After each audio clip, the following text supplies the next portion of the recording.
This is why men think y'all for sale. This is around the time that I was dancing. It was this one guy who would come to the club probably every Saturday or Sunday. He was a truck driver. He told me in the conversation that we had when he ended up buying me a double shot of Hennessy one day. So when he came to the club this one week, he told me, I'll pay you $1,500 if you come on the road with me for a weekend. So I was like, $1,500, make it $1,750, and I do.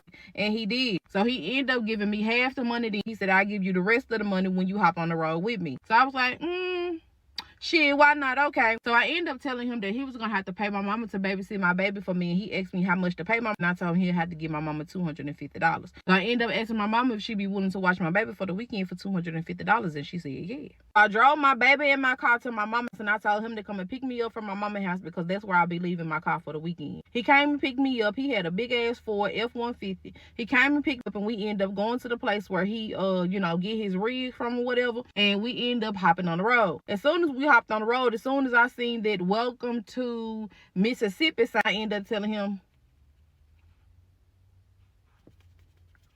I want my fucking money. So he started laughing. He tell me, girl, you gonna get your money. Ain't nobody trying to do nothing to you. So I'm like, Boom. As we driving on the road, we was driving, I don't know, maybe like 6 hours. And I was tired, so I decided to go to the back of the rig and go to sleep in the bed that he had. So I ended up waking. He was listening to some R&B.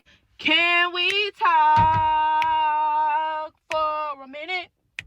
Girl, I want to know your name. So I went back up there and sat on the seat with him. He ended up asking me, was I hungry? I told him, yeah. We stopped, pulled over, and we got something to eat, and he hopped back on the road. Now, as we done eating our food or whatever, keep in mind, he eating and drinking. I don't think he's supposed to, but he would. When we stopped eating or whatever, I got tired and the bitch got the ice. I went back to the back and laid down. By the time I ended up waking back up, we was like an hour away from South Carolina. So he ended up unbuttoning his pants while he was driving and asked me, could I suck? I'm like, do what? He asked me, could I suck? And keep in mind, he was a nice looking truck driver, older man. So I ended up going over there on his side of the seat.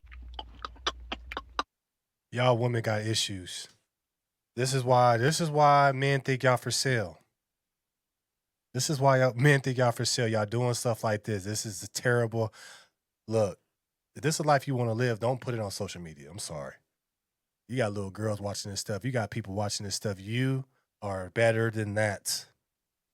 You are celebrating and talking about a story about you giving head to a man because you got paid for it. This is why men don't respect women. Want to see the full clip? Head to Mr. Marcus World YouTube channel. Link is in the bio.